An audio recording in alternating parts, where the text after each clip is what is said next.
PU2 students, so your unit test is round the corner and we have received one request from so many students to make a video on D and F block elements. So I am very sure that this chapter is little bit I can say on the rote memory side. Some concepts you have to understand which is not very easy, and to help you with this, to make this chapter very simple and easy for you, I have brought a one short video for D and F block elements chapter. So you can just watch this one video and all your concepts will be clear, and I have already discussed the important questions from this chapter, so you just have to go and then revise those questions. Okay, so let's get started. What all things we have? So since it is a one shot video, I'll be discussing not very briefly, but yes, how much is required for your unit test examination, I'll be covering it in detail. So in today's class, what all things we have? We will first discussing slightly on the position of the D block elements in the periodic table.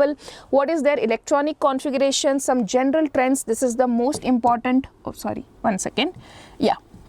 So this is the very important part in this chapter.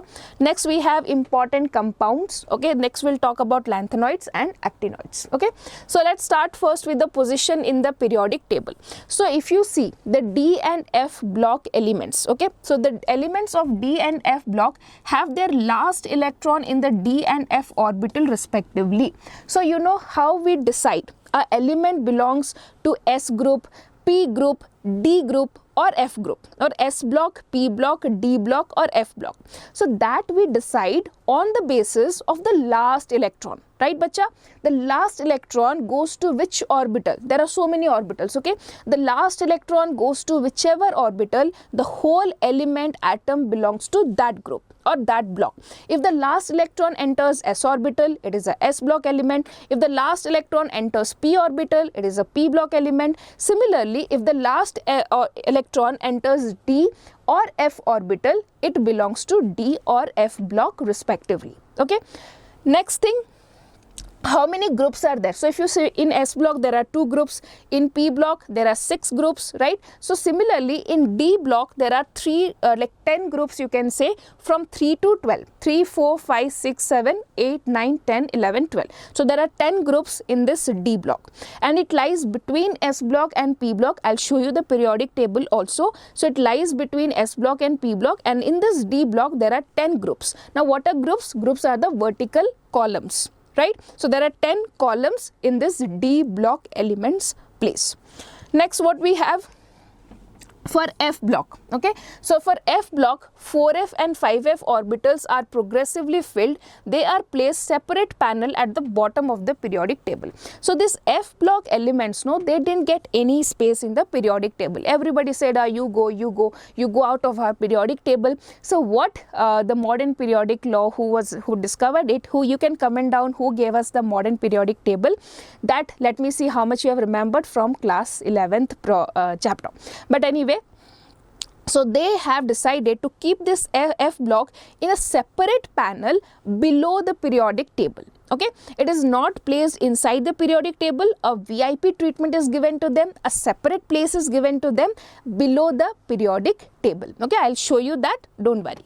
Now, the transition metals, they are called as D block, and the inner transition elements are the F block. So now we know that these are called as transition metals. Why and what we will discuss. So this D block elements, which is present in between the S and P block in the middle, we call it them as transition metals, and the F block elements are present below them, below the periodic table, and we call them as inner transition metals or elements.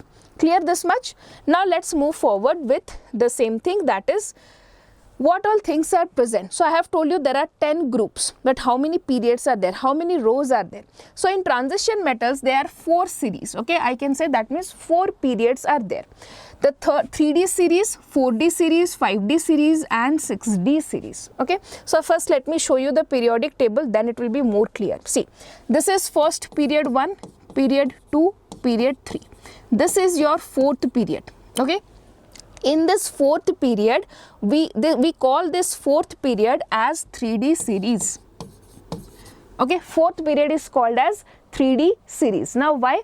Because the last electron in this, from here, this one to this one, this middle portion that you are seeing, this is my D block elements.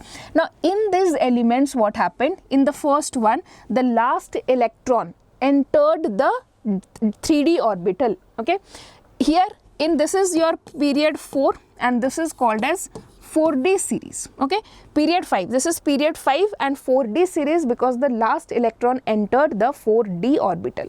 And this one called as 5D series, and this is from period 6. Okay, and we also have period 7 and 6D series.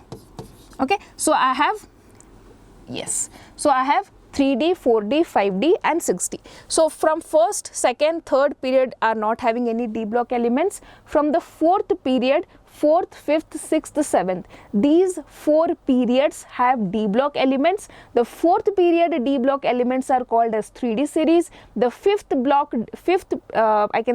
period D block elements are called as 4D series. 6th period D block elements are called as comment down. Okay, so now that is, I told you, actinoids, they are the VIP person. So if anyone asks who is the VIP in periodic table, you have to answer lanthanoids and actinoids because they have a special space in the periodic table. They are not adjusted or congested somewhere in between this. They have been given a very spacious and a separate position. So this is your I can say F block elements. We have 2 series in that, lanthanoid series and actinoid series.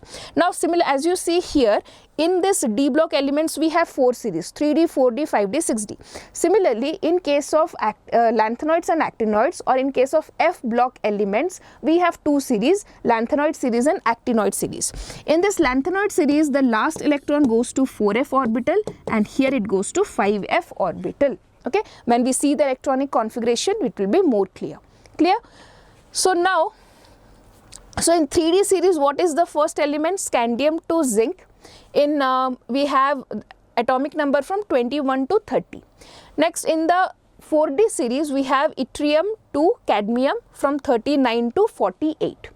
Here, if you see, this is important. Please understand that in the 5D series, you have first you have here, how much you can say, this is 48, 49, 50, 51, 52, 53, 54, 55, 56, 57. The 57th element here is lanthanum. Okay, now after this 58 to 71 comes under lanthanoid series. So the next element 72 is here. Okay, so the middle part, this many elements have been taken from here and they form the lanthanoid series. Okay, so that is why you can see here, that is in 5D series we have first lanthanum and then hafnium to mercury, and similarly in 6D series you have first actinium element and then you have RF to Cn. Okay, now inner transition metals, as I told you, we have 2 series, 4f and 5f. 4f is called as lanthanoids, 5f is called as actinoids. You have cerium to lutetium and thorium to lawrencium here. Okay, now you can see the general electronic configuration. So we have the general for D block elements. Okay, you have the electronic configuration of, you can see here, I can write n-1 D 1 to 10 ns 1 or 2. Okay, that is the general electronic configuration. So for 3D, this is your 3D series. Okay, so 3, this whole n-1 is 3, that means what is I can say the n value will be 4, so this one will be 4. So 3D 1 to 10, 4s 1 to 2. It starts from scandium to zinc. The second we have 4D series, 4D to 5s, we have yttrium to cadmium. Then we have 5D series, 5D to 6s, we have La to Hg, and then we have 6D series, that is actinium and that is incomplete. Okay, now we will move towards this. I have already explained what is a transition element. How are we defining the transition element? See, These elements, the D block elements, are called as transition elements because their properties lie in between the metals and non-metals. Okay, they have there's a transition. You have seen metals and non-metals. We have metals on the left and non-metals on the right, and when this transition is happening, these elements come in between that. So that is a transition is happening through these elements. That is why we call it transition elements. But the definition of transition element is something very, you cannot just expect like, okay, something is transition is there, that is why we are calling a transition element. This is just a concept, but the proper definition is there for transition element, and that is very, very important. What is transition element? See, any element which has incompletely filled d orbital. The first word that you should keep in mind is incompletely filled. Okay, incompletely filled d orbital. Okay, now how many electrons can be present in there? D10, right? D has 10 electrons. If there is 10, D10 is not there. D1, D2, D3, D4, D5, D6, D7, D8, D9, anything except then D10, then it is called as incompletely filled d orbital. Okay, it has, if an element has incompletely filled d orbital in the ground state or in the common oxidation state, in the ground state or in the common oxidation state, okay, then we will call it as a transition element. Okay, now let's see certain example here. So the definition is here: a transition element is defined as the one which has incompletely filled d orbitals in the ground state or in the common oxidation state. Now let us take an example of copper. Okay, copper copper electronic number or atomic number is 29 and its electronic configuration is 3d10 4s1. Okay, now if you see its d orbital is fully filled, it is not incompletely filled. This is in case of ground state. Okay, but when it has an oxidation state of copper plus or copper 2 plus, these both are common oxidation state.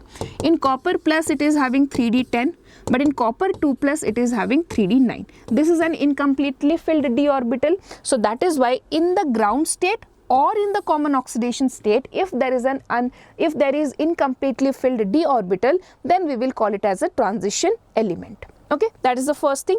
Now second, we will understand here about this zinc, cadmium and mercury. I'll take one example. Zinc electronic configuration is 3d10 and 4s2. Okay, the common oxidation state of zinc is Zn2 plus. Okay, so in 2 plus also it is having 3d10. Right, you have to remove these 2 electrons, it is having still 3d10 configuration. So I can say that in the ground state or in the common oxidation state, in the ground state or in the common oxidation state, this element is having fully filled d orbital. It is never having incompletely filled d orbital. Then can we call it as transition element? No ma'am, we cannot call it as a transition element. Then what can we call them? We can call them as pseudo transition elements. They are definitely D block elements, okay, D block elements, but they are not transition elements. Clear? So I can say that all transition elements are D block elements, but all D block elements are not transition elements. Okay, so a very definite criteria is given for transition elements, that they should have an incompletely filled d orbital in the common state or in the ground state. I hope all of you are getting, my children. Okay, now let's move forward to the electronic configuration. This is super important. You have to remember. For scandium to zinc, the electronic configuration, you definitely have to remember. Okay, so please practice it. You have 4s and 3d configuration. I'm not going to explain it, you have to remember it. So 4s to 3d1, 4s to 3d2, 4s to 3d3. Here there is a change for chromium. You should remember why, because this, if I change, d orbital is getting 5 electrons, okay, which is exactly half filled, and we know half filled configurations are very stable. And similarly you'll find one more change in copper, that is 3d9. It should be 3d9 4s2, but again there's a change because of fully filled configuration 3d10 4s1. Clear? Now we will move to the electronic configuration of, we have given you for, this is for 3D series, this is for 4D series, and this is for 5D series, but you have to remember only for 3D series. Okay, don't have to remember for 4D and 5D. Now I will go to most important thing, that is the physical properties. Okay, so from here maximum of the questions will be asked. So where you will get DNF block questions, you will be getting one question in the, like some MCQ questions will be there in the DNF block, then you will have 3 marker questions. Okay, and all those 3 marker questions will be from these 14 properties. There's a high chance that one question from them will be from these 14 properties. Not very difficult, easily we will just go through all these properties. So please now take a screenshot of this one. Okay, take a screenshot of these properties, and then I will go ahead with each of these properties and I'll explain everything about them. So first I'll tell you which of them are very important, so that if you have less time you can revise only those properties. Okay, so physical properties not that important. Enthalpy of atomization is important. This is not that important. This is important. These two are important. This is not important. This is important. This is, I can say, moderate, not very important. These two are super important, these 3, and this is also not that important. Okay, so mainly questions are asked from enthalpy of atomization. Size also I can say moderate. Okay, sometimes it is asked, sometimes it is not asked, and yeah, these 3 are super important. Okay. Okay, now let's move forward with the first topic, that is physical properties. So as we have studied, like what is physical property means, when I see a transition metal, what all things I can conclude by just observing the physical property or by just seeing it. Okay, so there are certain physical properties that you should be knowing. They are transition metals, right? So they have metallic properties. Okay, so the first one is they have very high tensile strength, they have high density, they have good malleability. Now what is malleability? You have studied in class 10th, metal and non-metals. What is malleability? Comment down or I'll tell you. You can convert it into thin sheets. Okay, you have seen silver foil, gold foils, right? So these are converted into very thin sheets, so they have that property. Then they have high thermal and electrical conductivity, definitely, since they are metals.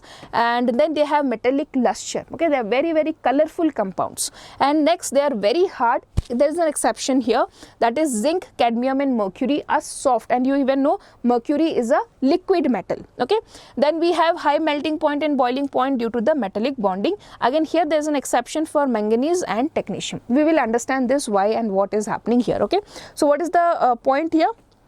These are some physical properties, very basic things, no need to go too much in detail here. Okay, I'm telling you which one is important so that you can save your time. Okay, now let's understand here, this is an exception. Why is this is an exception? So let us first understand. See, you have a metal. Okay, the atoms are present here. Okay, now these metals have electrons present. Okay, electrons are present here, and due to these electrons there is metallic bonding among them. Okay, which makes this metal very hard and very strong. Now if you see in case of zinc, mercury and cadmium, I have already discussed zinc has a configuration of D10. Okay, which is very stable. So this, when they have a stable electronic configuration, they do not participate in metallic bonding. Why?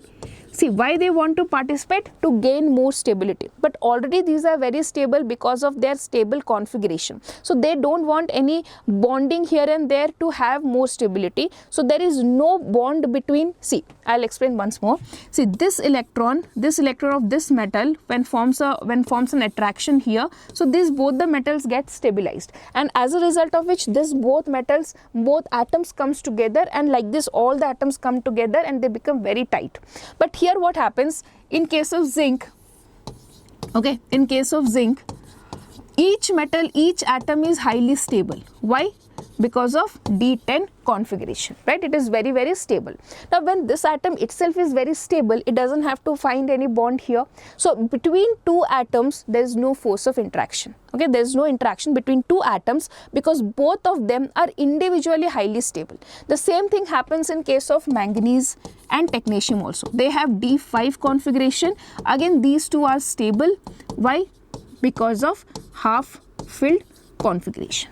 Right, so that is why they do not have good bond between themselves, so they have also low melting point. And zinc, cadmium, mercury are also very soft metals and they also have very low melting point. okay, because they don't have intermetallic bonding. Why it is not there? Because they itself are very stable due to stable electronic configuration. Clear? Let's move forward now. We have already discussed physical properties, but I'll show you a graph. So this graph is for the melting point, okay. So now you see, if you see the electronic configuration, okay, I hope all of you have remembered the electronic configuration. If not, please remember and then come for the class, otherwise you will not get the concepts better. But I have given you for this elements, scandium electronic configuration is D1, means there is one unpaired electron. So two scandium atoms will have a weaker bond. Means they have bond, but that will be weaker because only one unpaired electron is there. Now if you see titanium, it has two unpaired electrons, so the bond will increase. So from scandium, then if you see in vanadium, it has three unpaired electrons, so the bond will be much more stronger here. So if you see from titanium to vanadium, the melting point increases because the bond increases. Then if you see chromium, from vanadium to chromium, the bond is again increasing, so melting point is also increasing. Now after chromium, you see manganese 3d5 configuration. This is 3d5 configuration. As just now I discussed, in 3d5 configuration they are very stable. They are not interested in having any affair with the other atom. Okay, so just for fun I'm using this word, please don't get it wrong. So just I'm telling that once the electron is very, very stable in its own field, it doesn't have to form any bond here and there, right? So that is what is the concept here. So here we have used chromium, okay, we have used chromium. After that we have manganese here.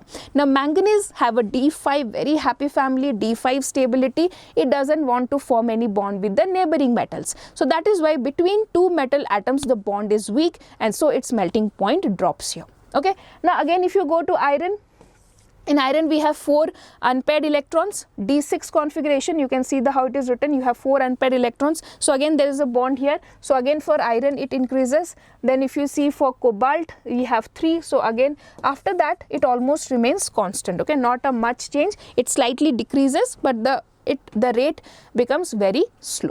Okay, so that is all about melting point. Next we'll talk about enthalpy of atomization. So what is enthalpy of atomization? When you have two atoms, you give some energy, you give some force to that such that the bond breaks and the molecule gets converted to atoms. That is called as enthalpy of atomization. Now just now we have discussed that these metals have unpaired electrons, due to which they have strong metallic bonding, due to which these atoms are tightly bonded. So it is becoming very, very difficult to break them. So what will be the enthalpy of atomization? It will be very high for the transition elements. Okay.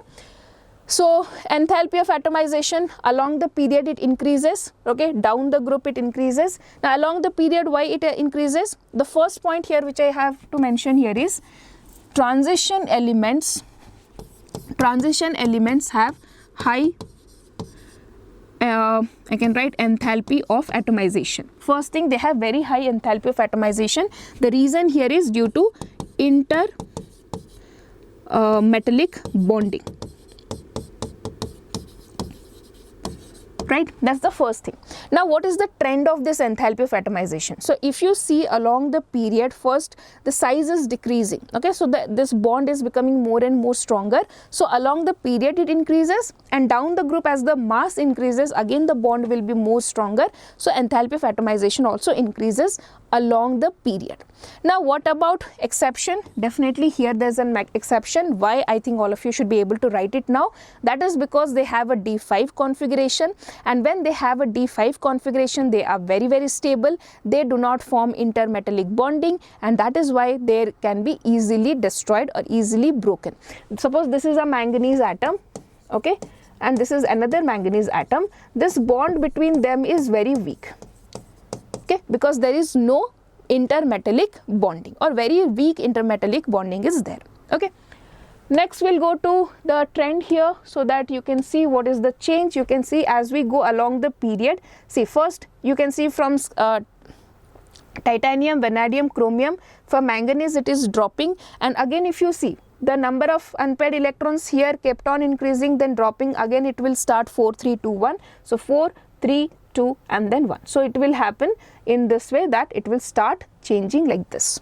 Okay, and if you see, this is for 3D series, 4D and 5D. So in the compared to 3D, the 4D and 5D will have higher enthalpy of atomization. Okay. Next, we'll go to the topic that is size. We'll discuss about the atomic radius trends. So atomic radius is slightly different here. Generally along the period, if you move along the period, the atomic radius decreases. But here what happens, it decreases, after some time it remains constant and then it increases. Okay. So here we have a trend like this. See, scandium, titanium, vanadium, chromium, manganese, it kept on decreasing. Iron and cobalt is almost having same. Iron, cobalt and nickel is almost having same size. And then you have copper and zinc towards the end where the size is increasing. Now what is the reason here? Now see, I'll explain it in very short. See, you have electrons like this, okay? There is, I can say these are the inner orbitals present here, okay? Okay, so the outermost shell is what? 4s electron, 3d, and here I have 3d orbital. Okay, now generally what will happen? This is the nuclear force here. Okay, so when you have 3d1, 3d2, 3d3, so slowly what is happening? These electrons are getting occupied. As we move along the period, what is happening? These electrons are getting occupied. So the nuclear force tends to, when the nuclear force is reaching towards the end, it becomes, the power of the nuclear force decreases. Why? Because there is an obstruction here. So just let me draw it properly. You have a, see, you have the nucleus here, you have 4s electron here, the valence electron, and somewhere here I have 3d orbital. Okay, now let's try to understand what is exactly happening. There is a force of attraction between these nuclear and the outermost electron.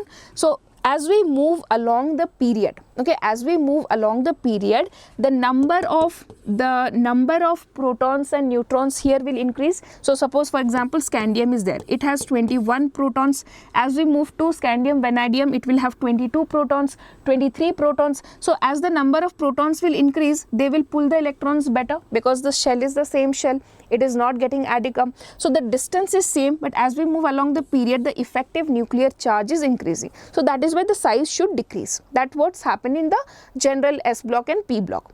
Now what will happen? See, so from till here, that is there, but at the same time there is something else also happening. As we move from scandium to titanium, in scandium there was 1 electron in 3d, in titanium it has 2 electrons, in vanadium it has 3 electrons. Then at the same time this d orbital is also getting filled up, right? 1 2 3 4 5 6 7 8 9 10. Yes, so this d orbital is also getting filled up. So when there is crowd here, what will happen?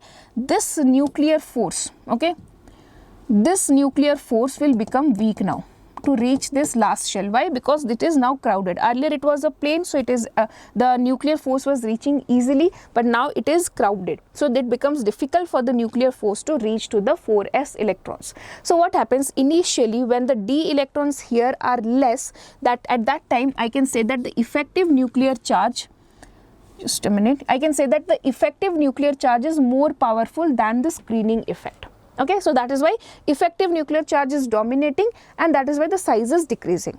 And when you have iron, cobalt and nickel, here both the factors, that is the repulsion due to this d electrons and this effective nuclear charge, are at par with each other. They are giving tough competition to each other, and as a result of which the size remains constant.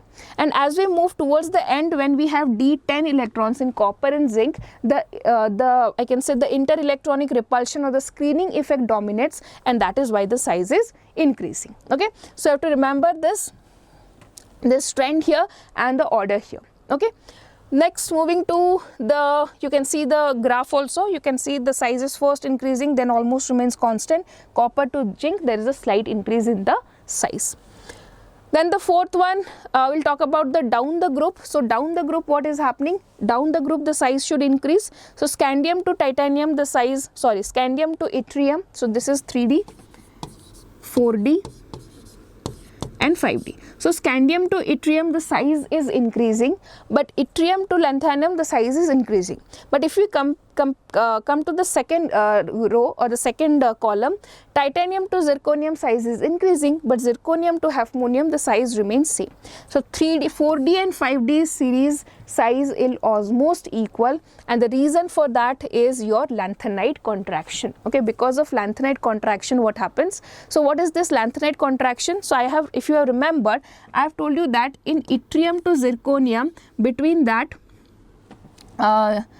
one second, yes. So here what happens, 4f orbitals are present. Okay, 4f orbitals are also filled, and because of which the 4f orbitals have very poor shielding effect, and the lanthanide contraction takes place, and that is why the size of hafnium, okay, not here, oh sorry, one second. So if you see, after lanthanum, there is, I have told you, there is lutetium to the last element, and after that hafnium comes. So in this what happens, there are 4f electrons also present. Now when these 4f electrons are present, they have very poor shielding effect. Okay, they are because of their diffused shape. So what will happen, this nucleus will tightly attract the last electron. So let me represent it in the form of a diagram. See, suppose this is hafnium atom. Okay, it has the last electron here goes to 3D, 4D, 5D, right? This is 5D, and you have here 6s, okay, 6s electrons, 4s, 5s, 6s, yes. And here in between we have 4f or 5f orbitals, no sorry, 4f orbitals are present.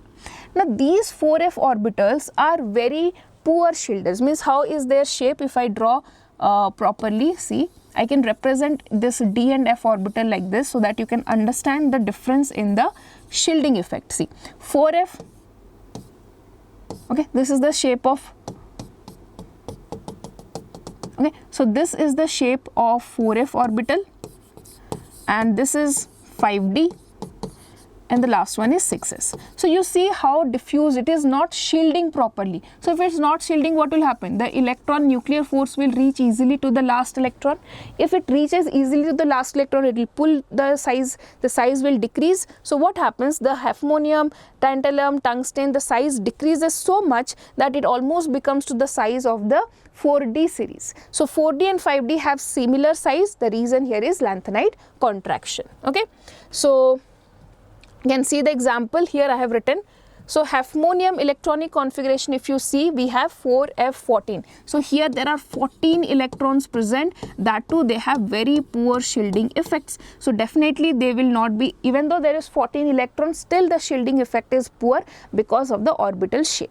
Okay, so that is why the last electron gets enough force and the size decreases, and we call it as a lanthanide contraction.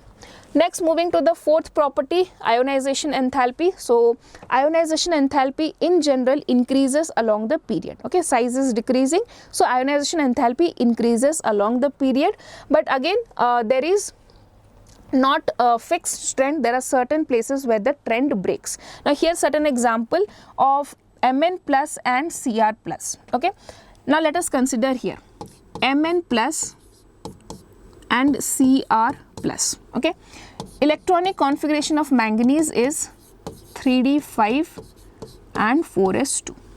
Okay, Mn plus is what? 3d5 4s1. Now if I remove one more electron from here, what I will get?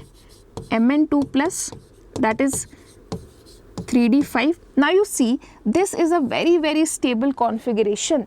3d5 and 3d10 are highly stable. So what will happen? Immediately Mn, whenever Mn plus comes, if it gets little bit of energy also, it immediately gets converted to Mn2 plus because of this stable configuration. So that is why the ionization energy for Mn to Mn2 plus is very less. Now if you see along the period, I have scandium, titanium, vanadium, chromium, manganese, iron, cobalt and nickel, and then zinc. So if I see that along the period ionization energy is increasing, so that means ionization energy of manganese should be greater than the ionization energy of chromium, because along the period it increasing. But in this case, because of this electronic configuration, because of this stable electronic configuration, the ionization energy of Mn plus and Cr plus, if I compare, ionization of energy of Mn plus is less than that of the Cr plus. Why? Because if it removes one more electron, it will get a stable electronic configuration. Okay. Here we have one more exception, Fe2 plus and Mn2 plus. Now let's see.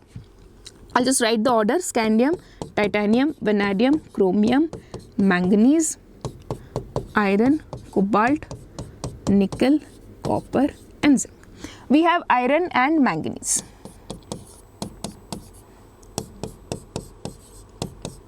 Okay, what is the electronic configuration of Fe? 3d6, 4s2. Fe2 plus is 3d6.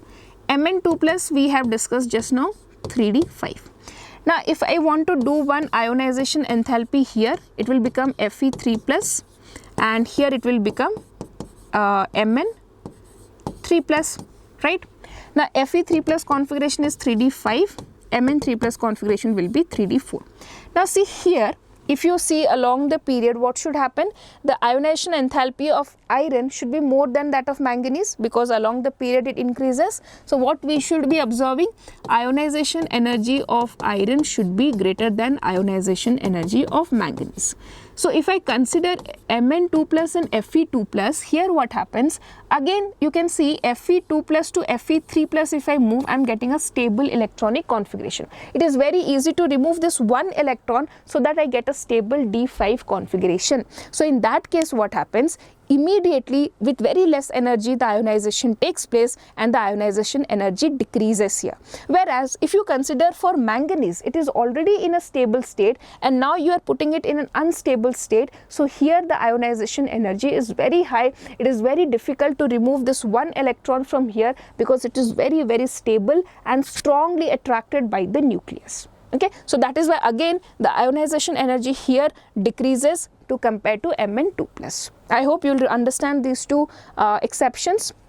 Okay, moving forward to the next, that is oxidation state. So what happened here is we can see that transition elements show variable oxidation states. Generally if you see group P block elements, they have one or two oxidation states, and group 1 and group 2 have one single oxidation state, but this transition elements can show variety of oxidation state, and manganese is the element which has highest number of oxidation states, and the highest oxidation state is also obtained by manganese. What is the reason for that? So the reason here is very simple. You would see the valence cell is what? 3d and 4s, okay, and they have very less energy gap. Okay, as a result of which 3d electrons plus 4s electrons both participate in the bond formation, and that is why we can have a lot of variable oxidation states. Okay, so here there is an exception. There is only one oxidation state for scandium and one oxidation state for zinc. Okay, Mn has the highest number of oxidation states. Higher oxidation states are more stable down the group. So if I move from down the group, the higher oxidation states become more and more stable. So for example, chromium, molybdenum and tungsten. If I compare these three, chromium 6, molybdenum 6 and tungsten 6. So chromium is less stable, whereas molybdenum and tungsten are more stable. Okay, again this is not an important point, but this is definitely important. Now let's see the next trend here, that is M2 plus to M reduction potential. See, reduction potential means the tendency to get reduced, or I can say the tendency to gain electrons, right? Gaining of electrons is reduction. So as we move along the period, the size is decreasing. If the size is decreasing, I can say that they have high tendency to gain electrons, right? So now what happens, you can just imagine, as we move along the period, the tendency to get reduced becomes easier, right? Because they can gain more electrons. So E0 value will increase. As we move along the period, the E0 value should increase. Okay, so we'll see the values now. I have also bring you the value. So you have seen the E0 values are here negative. Okay, so as you see, from minus 1.63 to minus 1.18, the value has increased. Minus 1.8 to minus 0.9, the value has increased. So along the period, the values become less negative. Okay, If m to m plus 2 is easy, then E naught value will be more negative. Okay, so that means when I'm saying if the reduction is easier, okay, the E naught value will become more negative, means more value will come. Okay, if you see -4 and -2 is more greater than -4. So as we move along the period, the E naught value becomes less negative, or I can say here I have written reverse, m to m plus, but I am talking about m2 plus 2m. Okay, if this reduction is happening, okay, if this is an easy thing, or in general along the period, the E naught value will increase. Okay, so we have seen that. We are seeing certain exceptions that also we will discuss. So from 1.63 to 1.8, 1.18, 1.18 to 0.9, no doubt, but here there is an increase in E naught value. Okay, means it is increase in E naught value means I can say the in terms of negative number it has gone down. So you can see here for negative numbers, please remember -4 is less than -2, right? So if the reduction is easy, then the E naught value will be increasing. But here I am seeing that from this to this the E naught value has decreased. There might be some reason, but we will discuss what is that. So here I have found one exception. Next, again it has decreased, right? Like I can say again it has increased, again it has increased, here again it has increased, but you see the difference here. How much increase was observed here, that much increase is not observed in this case. So here also I found some exception can be there. Then here what is there? Again then a scenario has changed. All the values are negative, whereas this is a completely positive value.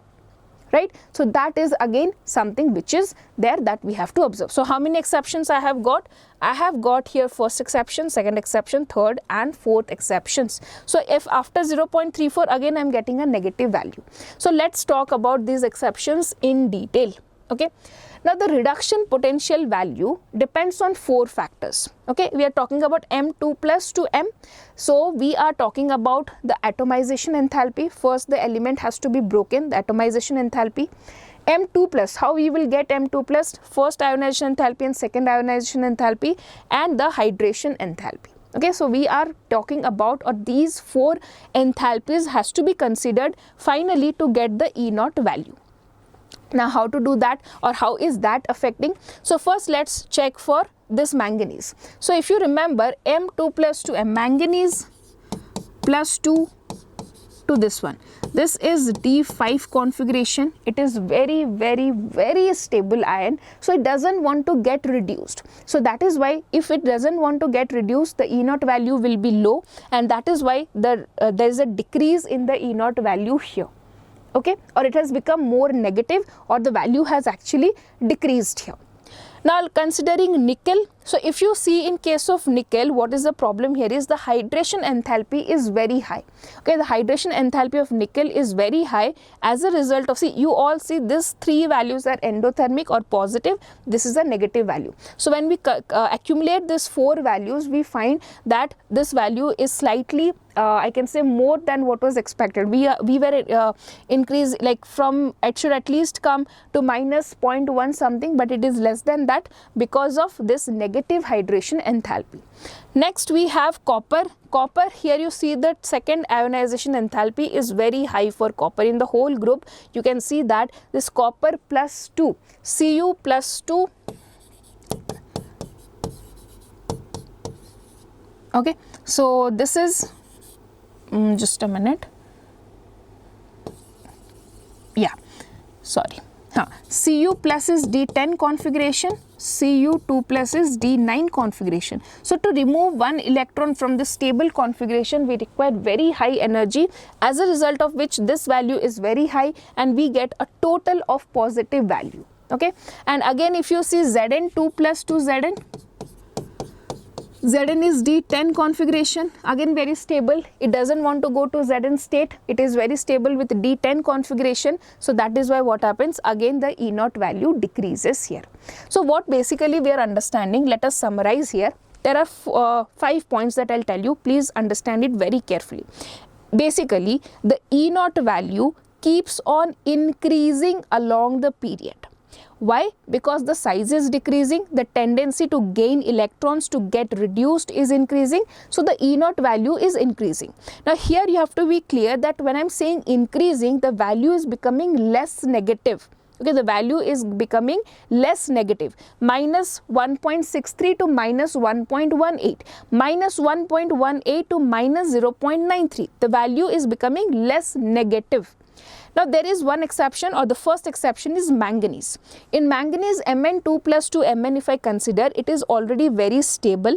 Okay, it is very stable ion Mn2 plus. It does not want to gain electron, it does not want to get reduced, so the E naught value will decrease. When it is decreasing, it is becoming more negative, right? It has become more negative here. Next, the thing is about nickel. So nickel was here, they have very high negative hydration enthalpy, because of which how much expected? We have expected that if you see the trend, it should have come around minus 0.1, but it has become again more negative. Next, copper has the only element in the whole their group in the period where it has positive E naught value, that is because of very high second ionization enthalpy. And the third and the fourth exception is of zinc. Again, Zn2 plus to Zn, it doesn't want to come to the form of Zn, it is very happy in the form of Zn2 plus because of D10 configuration, and that is why the E naught value here again becomes less, or I can say more negative. Okay, so next I will discuss this one, plus 3 to plus 2. Okay, so you have to be very simple here. You have to just understand that if the reduction is very easy process, then the E naught value will be higher. If the reduction is a difficult process, E naught value will be lower. Okay, so we'll consider here scandium plus 3 to scandium plus 2. So what is the electronic configuration of scandium? You have only argon here. Okay, so this is a noble gas configuration. Scandium electronic configuration is 3d1 4s2. Now in plus 3 state, these all electrons will go, you have only argon, which is a very noble element and it is a noble gas. It is a very stable configuration. But do you think then when it is already stable, will it come to Sc2 plus? No, right? It is already stable. So that means reduction is difficult here. So E naught value will be a low value. Okay, why? Because of the stability of Sc3 plus. Next example I have Zn plus 3 to Zn plus 2. Now if you see the configuration of Zn plus 3, what's the configuration of Zn plus 3? See, Zn plus 3 has a configuration of, first let me write for Zn, and it is, okay, what is Zn2 plus? Now see, this is unstable, this is stable because of completely filled D10 orbital or a fully filled configuration. This is highly stable. So that means reduction will happen here, right? Because from unstable to stability, you are unstable. You are going to a stable form. Then definitely reduction will happen easily here. So that is why the E naught value will be a higher value. Next example, if I see, I have Mn plus 3 to Mn plus 2. Mn plus 3 configuration is D4. Mn2 plus is D5. So again you see from unstable to stable species. So reduction will be happening easily. So it will be a high value. Okay, the reduction potential will have a higher value. Then Fe plus 3 to Fe plus 2. Fe plus 3, if you see the configuration is D5 and Fe plus 2 is D6. So from 5 to 6, this is stable, this is unstable. So do you think a metal will want to go from stable to unstable? No. So reduction is difficult here. So E naught value will be low here. Okay, here we will have low value. So what basically you have to understand is if reduction is easy, then E naught value will be high. And if reduction is difficult, then E naught value will be low. That's the first two things that you should be knowing. Next thing is what? If I am saying that reduction is easy, that means from unstable to stable, and difficult means stable to unstable. If you have understood this one, then all these things will be very, very clear to you. Now moving to the 8th property, we have stability of higher oxidation states. This is again very important thing. So now see, generally metals, means these transition metals, you have seen they have formed variable oxidation states, but generally when the metal is in higher oxidation state, +6, +7, +5, +4, they form bonds only with fluorine and oxygen. Okay, so metals in the higher oxidation state can form bonds with fluorine and oxygen. Now what is the reason? We will understand. So first of all, what is the reason with fluorine? Fluorine can stabilize the higher oxidation state. So there are different examples with COF3. If when you can cobalt in its +3 oxidation state, it forms bond with fluorine, and that the reason why it forms with fluorine is because of the high lattice energy here. We have another example also, VF5CrF6. So chromium in +6 state is forming bond with fluorine. Vanadium in +5 state is forming bond with fluorine. Now the here is also the reason is higher bond enthalpy. And now if I see here, fluorides are unstable in the lower oxidation state. So metals, when they are in the lower oxidation state, they do not form bond with the fluorine because they are unstable. So you can see example here, if I have the VX2 or vanadium X2, where vanadium is in +2 state, lower oxidation state, it does not form bond with fluorine. It can only form bond with chlorine, bromine and iodine. Okay. Similarly, you can see copper. When copper is in +1 state, okay, it doesn't form bond with fluorine. It can only form bond with chlorine, bromine and iodine. Okay. Next we have, this is important question, can be asked sometime in the exam, a reasoning question. CuX2 are known except Cui2. Means we are saying that copper in its +2 state, okay, it can form bond with chlorine and bromine, but it does not form bond with iodine. When it is in +2 state, what's the problem with iodine? We have just discussed that in the lower oxidation state it cannot form bond with fluorine, but in the higher oxidation state also it has some problem with iodine. What is the reason? Let's see here. So what is here, the copper 2+ is a very good oxidizing agent, means it oxidizes others and itself it get reduced. What can be the reason here? See, when it is having D10 configuration, when it gets reduced it forms Cu+, which is D9 configuration to D10 configuration. So it is a very strong oxidizing agent. So what it does is it oxidizes I- to I2.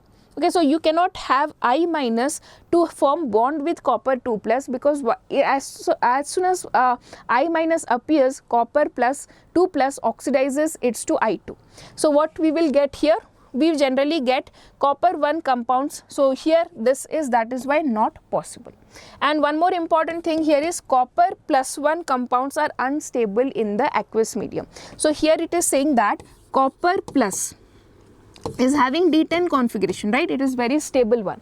But in aqueous medium, if you take this copper plus, it becomes unstable and it forms a disproportionation reaction and gets converted to Cu2+ and Cu.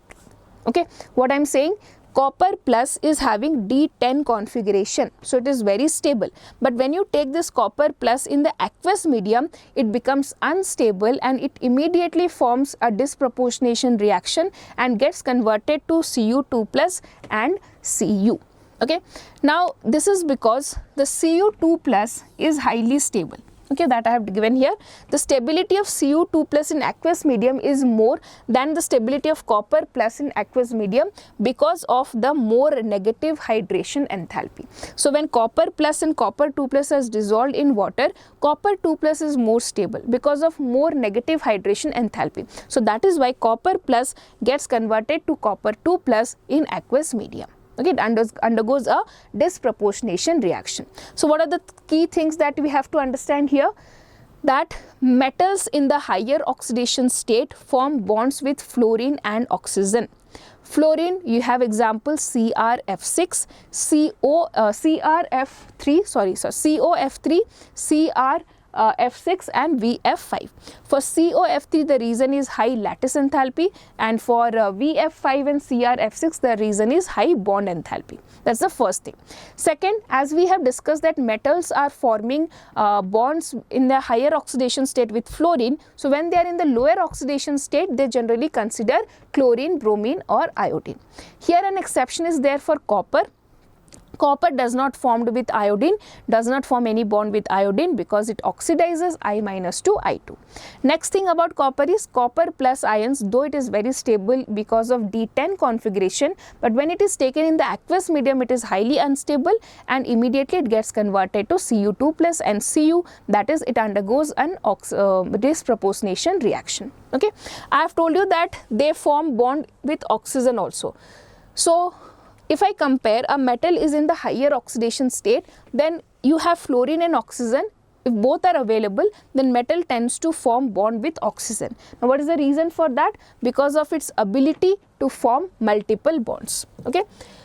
The highest Mn, so if you see the highest oxidation of manganese, that is +4, is with fluorine, but whereas the highest oxide Mn2O7, when it is in +7 oxidation state, it forms bond with oxygen. So generally oxygen is more stable, and that is because of its ability to form multiple bonds. Okay. Now let's see the next topic, that is magnetic properties. We have three types of magnetism. One is paramagnetism, diamagnetism and ferromagnetism. Now paramagnetism means attracted in the presence of magnetic field. Diamagnetism means repelled in strong, here it is repelled. Okay, this is diamagnetism, repelled in the field of presence of magnetic field, and ferromagnetism is strongly attracted in the magnetic field. There's a small error, is please correct this one. Diamagnetism means repelled, ferromagnetism means strongly attracted. Okay, so how to calculate this? If you have unpaired electrons, okay, if you have unpaired electrons, then it will show paramagnetism, and if you have no unpaired electrons, then it will show diamagnetism. Okay, next if I have given you, yes, how to calculate the magnetic moment. The formula to calculate magnetic moment is root over of n into n plus 2, where n is the number of unpaired electrons. So for example, if you see titanium, okay, scandium, titanium, vanadium. Titanium is 3d2 4s1. Now if I take titanium 2 plus, okay, so it will have 3d1. So one unpaired electron is present. So what will be the magnetic moment here? Root over of 1 into 1 plus 2, that is root over of 3, that is 1.732. Okay, so that is how you can calculate magnetic moment. Next is formation of colored compounds. So transition elements are all colored compounds. If you see, they all are, chromium is a bright orange color, copper is bright blue color, you have cobalt bright green color. So these all are your colored compounds. And why do they show color? You can see the colors of these compounds. They show color because of the DD transition. Why they show color? Because of DD transition. Now see, when you have a D block element, okay, you study in the coordination compounds. So when they are covered with ligands, this D orbital split.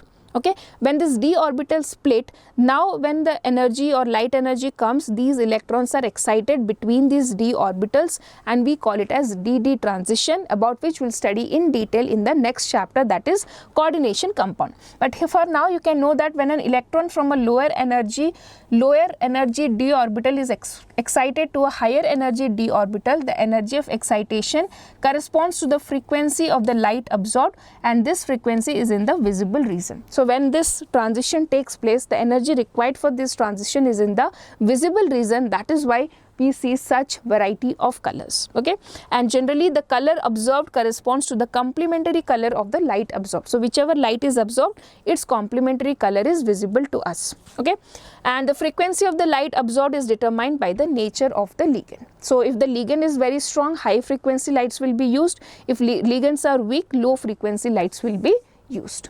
Okay, next we'll go to formation of complex compound, very important point. So this is what you should be knowing, these three. So complex compounds means what? Are those in which the metals and ligand bond is there. We have a very next chapter, that is coordination compounds. In that you will understand what is a complex. But here what question can be asked to us is, why these transition elements form complex compounds. So three reasons are there. You have to remember these three reasons. A direct 3-marker question can be asked here.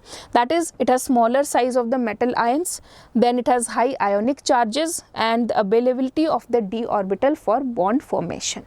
Okay, so these are the three things that is required. And here we have some examples of complex compounds. This is how it is represented. These are the metals and these are the ligands. Okay. Next we have catalytic property. So what is the catalytic property? So we have seen that in many of the cases this transition elements are used as catalyst. Example, you can see vanadium oxide is used in contact process, where contact process is for the manufacture of, you can see in Haber's process we use iron, in catalytic hydrogenation we use nickel. So please remember this example. It can be asked in MCQ also, and this direct it can be asked as a 3-marker question. But more than that, the why they can form I can say catalytic property. The first one is they have the ability to form multiple oxidation states, they have the ability to form complexes, and next you can write they have availability of d orbitals, vacant d orbitals. Okay, so these are the reasons why they can be excellent catalyst. Okay, so this can be a direct 3-marker question asked every year almost. Repeatedly this question is being asked. So please, this one is important. This can be also asked in MCQ or a 3-marker question also. Next we have interstitial compounds. This is also super important in a 3-marker question. What are interstitial compounds? So when you have a compound, okay, in the void spaces, okay, in the small gaps, when the different atoms are trapped, those type of elements or compounds are called as interstitial compounds. You can see here, interstitial compounds are those which are formed when small atoms like hydrogen, carbon, nitrogen are trapped inside the crystal lattice of the metals. They are usually non-stoichiometric. Examples you can see here, you can remember 1 or 2 examples, and this is again important. What are the property of these transition elements? They have high melting point, they are very hard, they have metallic conductivity, and they are chemically inert. Okay, so these are something that can be asked in the 3-marker question. You should be remembering here. Okay. Next, they form alloys. Okay, so what is alloy? All of you know that they have a mixture of metals. Why these transition elements can form alloy? Because of the similar radii and other characteristics of transition metals. Okay, they can form alloy. Here are certain examples of alloy you can see, especially these two. You should be remembering the composition. In bronze you have copper and tin, and in brass you have copper and zinc. Okay.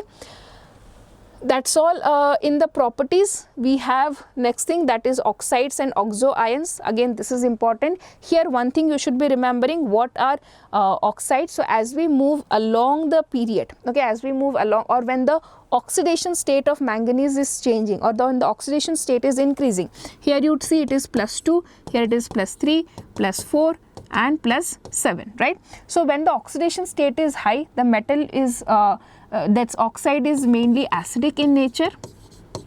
Okay, and when this is less, we have basic in nature. The oxides are basic in nature, and for medium they are amphoteric in nature. And once this is higher oxidation state, they have different property. Here you should be knowing it is a liquid at room temperature, and it is a green oily liquid. And here as we move along the period, what happens as the charge increases, we have sorry, this one I have done wrong here. The covalent ionic character decreases and covalent character increases. Okay, and this is something important, that V2O5, and there are certain oxides which are called as amphoteric oxides. You should be knowing their example. I have that in the next slide, I think. Yes. Okay. So V2O5 is an amphoteric oxide. You should be remembering. Okay. So these reactions are not important, you can just check this, but V2O5 is a very, very important amphoteric oxide. So you have to remember this one, and Cr2O3. Okay, these two are your amphoteric oxides. These examples you should be remembering. So now we will discuss the next topic, that is some important compounds. In this we have K2Cr2O7, to which we call potassium dichromate, and KMnO4, that is potassium permanganate. So you know you will be getting 3-marker questions from this chapter, and one of the questions will definitely from the trends that we have discussed, the 14 trends, and another question most probably will be from the preparation methods of these two compounds, okay, and their oxidizing properties, about which we will be studying. So what all things I have to discuss here? Yeah, so we will be talking about the preparation, the structure, and the chemical reactions. So first of all, let's talk about potassium dichromate, its preparation.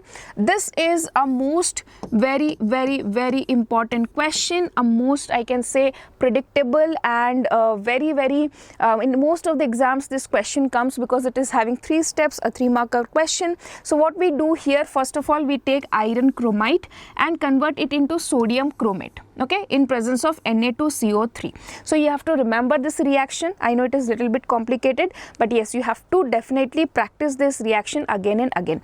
Iron chromate to sodium chromate.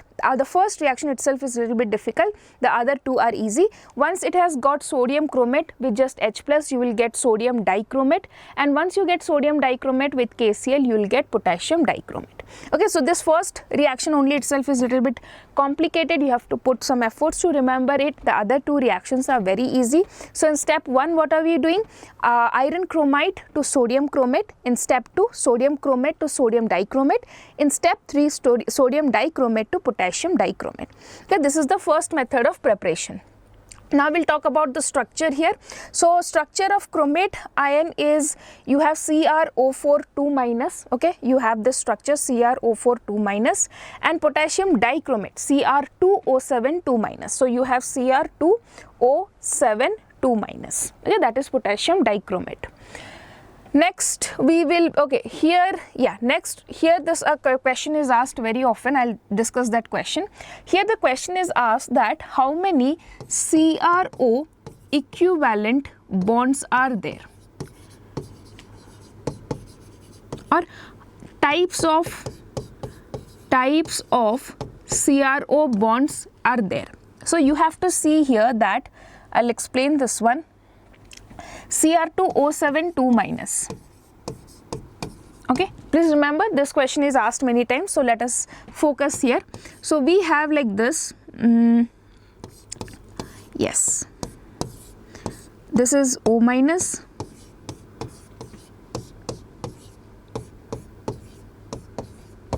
okay. So now what happens, these 3 bonds and these 3 bonds are in resonance. You can see this bond can come here, this bond can go here, this bond can again come here, this can go here. So like this, these bonds, chromium, oxygen, are in resonance. Similarly, this CrO bonds are in resonance. These 2 bonds are not having any resonance. So I can say that there are two types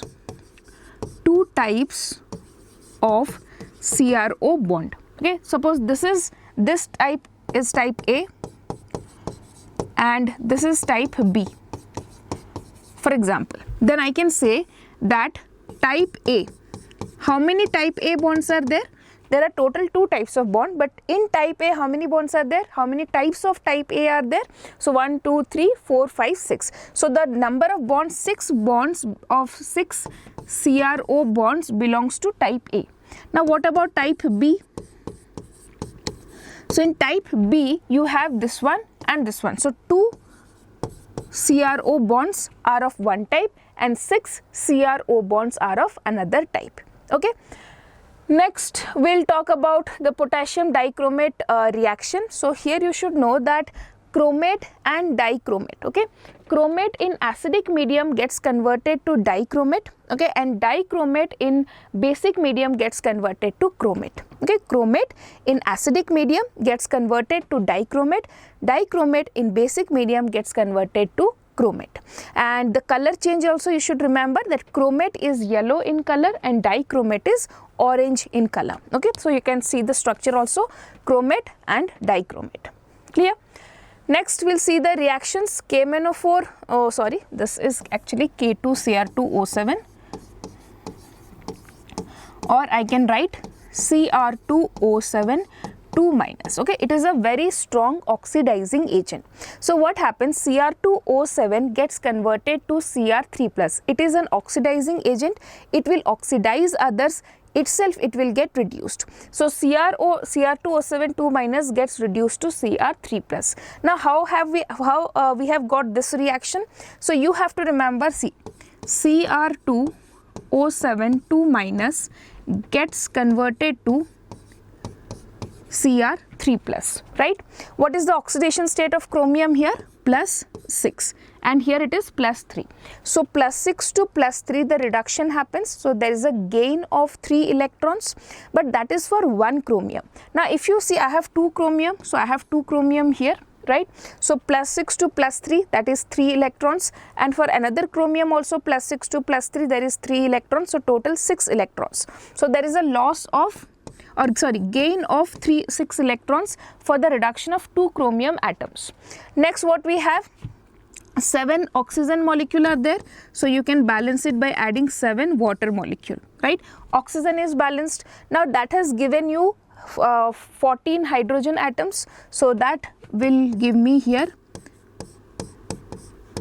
14 H plus. So this is the reaction of chromium. Okay, now when you are checking with I minus, okay, so how I am getting I minus will get converted to I2, right?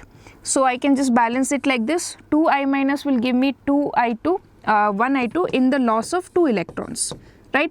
But you see, you have to balance the number of electrons lost and number of electrons gained should be equal, so I will multiply this with 3. So what I will get now, 6 I minus is equal to 6 I2 plus 6 electron. Now you can cancel this one and this one. If you add these two reactions, you will get this reaction, right? Okay, now I'll see some. Similarly you can write S2 minus is reduced, is oxidized to S. You have SN2 plus is oxidized to SN4 plus. You have Fe2 plus oxidized to Fe3 plus. So which species is undergoing oxidation to what species, that you have to remember. Okay, now we'll go to the next topic, that is potassium permanganate. Here we have two methods of preparation, so you should be the first method is by fusion with MnO2. So we start with manganese oxide and then treat it with oxygen in an alcoholic medium. You get K2MnO4.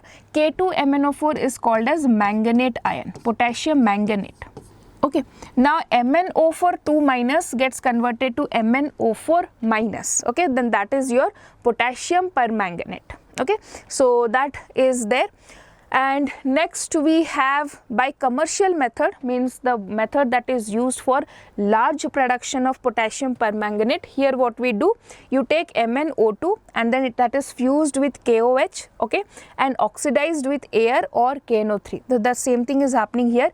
We get MnO4 2 minus, then MnO4 2 minus with electrolytic oxidation in alkaline solution gets converted to MnO4 minus. Okay, so you have to remember these two methods of preparation.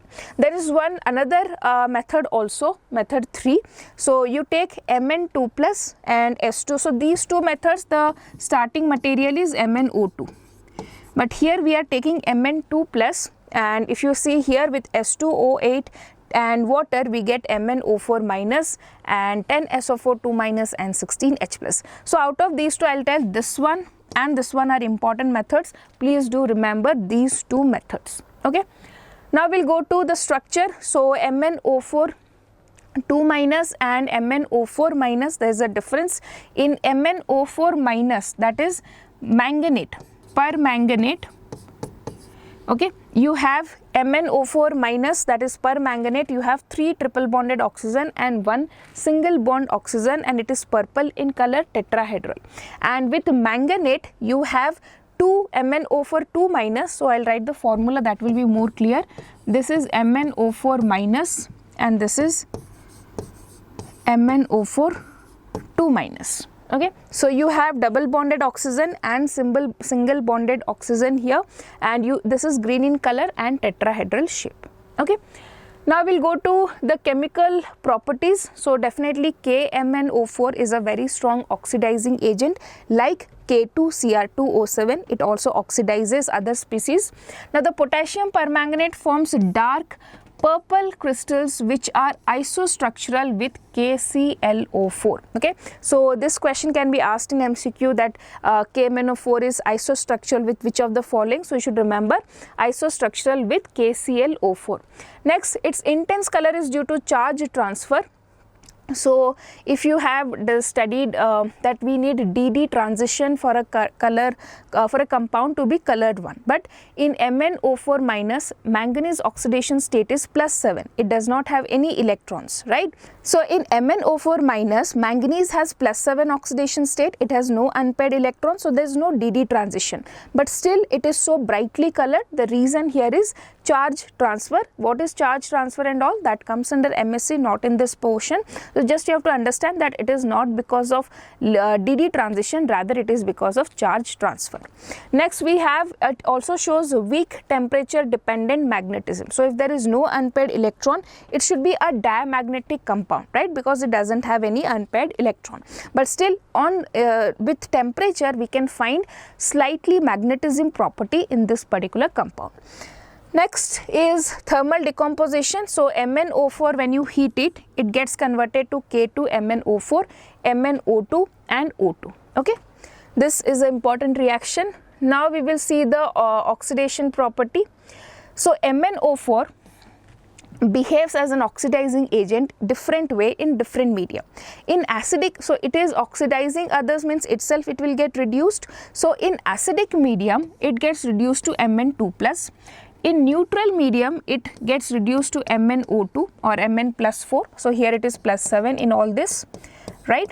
Then we have in basic medium it gets converted to MnO4 2 minus. Okay, so that is the difference here. Now we'll see the first thing, how it is behaving as an oxidizing agent. In acidic medium it gets converted to Mn2 plus, right? So you can see the reactions here. In acidic medium, I minus is getting converted to I2 and MnO4 is getting converted to Mn2 plus. Similarly, we have NO2 gets converted to NO3. Okay, here also minus is there. So you can see what is the oxidation of nitrogen here. Sorry, +3 to +5 here. Here it is -1 to 0. Then again you can see here SO3 2 minus, here it is +4 to +6. Okay. Next we have next we have S2 minus to S, then we have Fe2 plus to Fe3 plus, we have C2O4 2 minus to CO2. Okay, so here it is +3.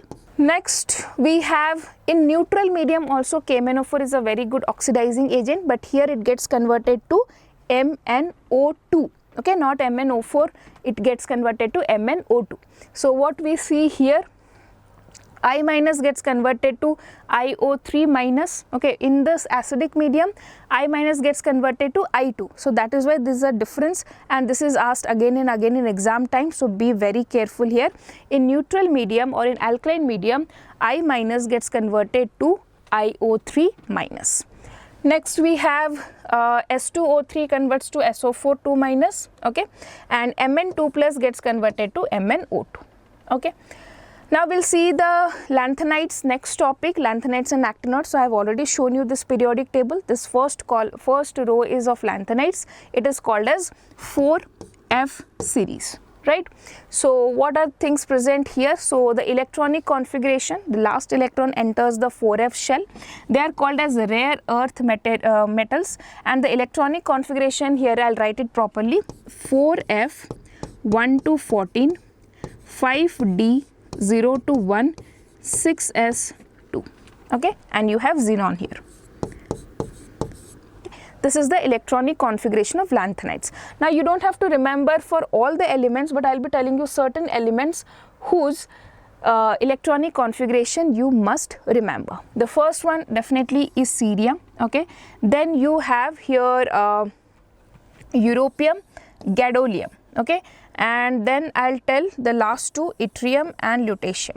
So try to remember the electronic configuration of these 5 elements. That will help you to answer a lot of questions. Okay, so generally why I'm saying, because they have 4F7 configuration, which is a stable electronic configuration, and here we have 4F14 configuration, which is again a stable configuration, and the first element definitely you should know the configuration.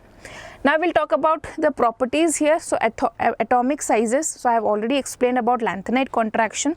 So due to this lanthanide contraction, what happens? The size of the elements along the period decreases steadily. Okay, you can see starting from lanthanum is not a part of lanthanoid. It starts from cerium. So cerium to lutetium, if you see, the size is decreasing gradually. Okay. Next, what is the reason for lanthanide contraction? Due to the poor shielding of 4f orbitals. Now there is a very important question, that is consequences of lanthanide contraction. It can also be a 3-marker question, or they can ask like what is lanthanide contraction, what is the reason for that, and write one consequence. So this lanthanide contraction based is also a very important question. So what is the first first I'll say consequence, that they have similar size and that is why difficult to separate. Now which is having similar size, that I will mention here, that is your, I can say 3D, 4D, yeah, so I'll say 5D and 6D, right? So in this 5D and 6D elements, the size remains same. Okay, so you can give example here: zirconium and hafnium, Nb, Ta, molybdenum and tungsten. Okay, next we have the basic character decreases as we move along the period, and we have the 4D and 5D element. Okay, so sorry here I just mentioned it wrong, sorry. The 4D and 5D elements have similar properties, that's the first consequence. Example you can give here, and the basic character is decreasing throughout the thing, that is the second thing, and that is why it is difficult to separate. You can give the third reason or consequence. Next we have the oxidation state. So the common oxidation state for lanthanides is +3, but there are certain exceptions. So +4 is shown by these elements, so you have to remember Pr +4, Ce +4. So basically this is important, Ce +4 is important, and +2 is shown by Eu2+, Sm2+, Tm2+, and Yb2+. And here Eu2+ is important, here Ce +4 is important, because at this configuration they gain a stable electronic configuration. Next, color. So they are now colored how D block elements were colored due to DD transition. These elements are colored due to FF transition. Next we have 4Fn and 4F14-N will have the same color. So this is nothing important, and 4F0 and 4F14 are colorless. That is very obvious. Now what is the reason for that? The reason here is because they have no unpaired electron, they cannot undergo FF transition, and if they cannot undergo FF transition, there won't be any color formed. Okay. Next we'll go to magnetic properties. So there are certain elements, lanthanum and lutetium, they have completely filled no unpaired electron, so they are diamagnetic.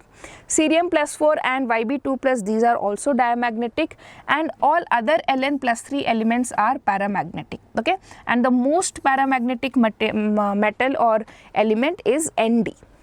Next I have the chemical reactions of lanthanoids. So this is very simple one, not very difficult.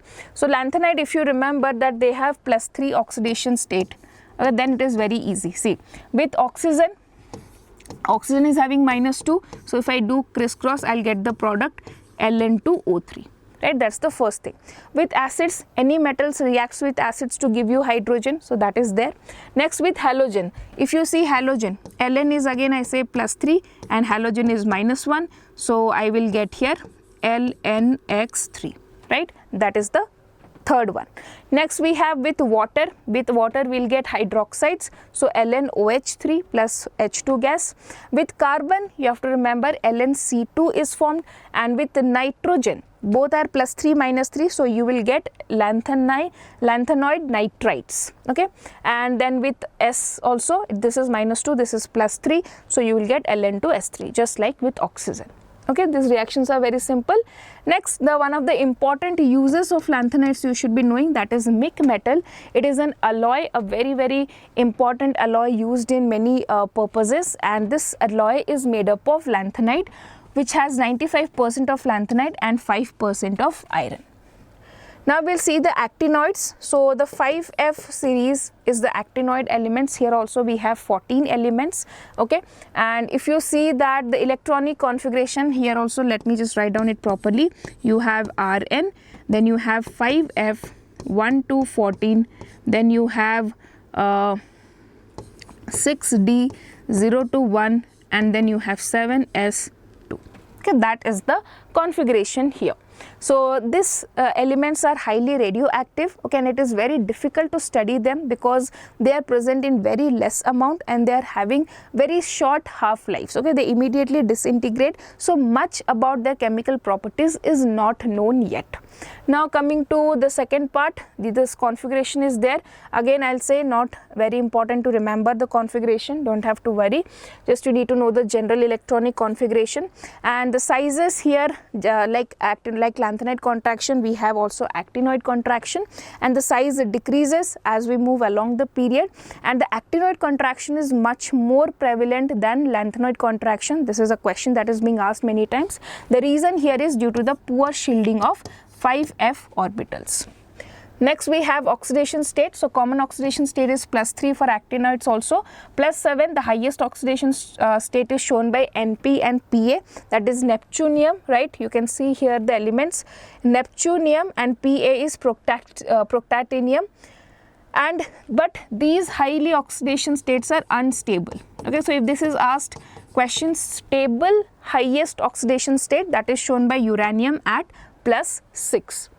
Next, okay, so students, that's all in this class. So we have come to an end of the class where I have discussed all the important reactions of lanthanoids, actinoids. Now once you revise this chapter from this video, please go back to the video which I have made on most important questions and try to solve all the questions of this chapter. And still, if you find any difficulties, do let me know in the comment section. I will clear all your doubts. Okay, thank you for watching and all the very best.